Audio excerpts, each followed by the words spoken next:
अतिशय सुंदर अशी लढत चालू आहे. कोण होतोय आजच्या मैदानातला 1 नंबरचा मानकरी. एक बाद झाला. लढत चालू आहे आणि शेवटच्या क्षणी भारतनं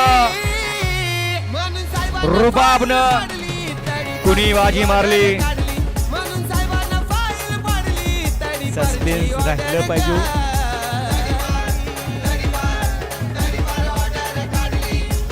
बारीकनं कुकर उडी घेतली.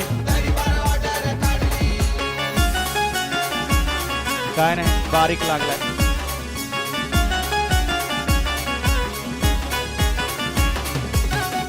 चला आणि खाली उद्या पटपट पटपट. कुकुडवाड दनवडेवाडीकर आपल्या सर्जा सोबत जो राजा पळाय त्याच्या मालकाचं तेवढं नाव सांगा. राजा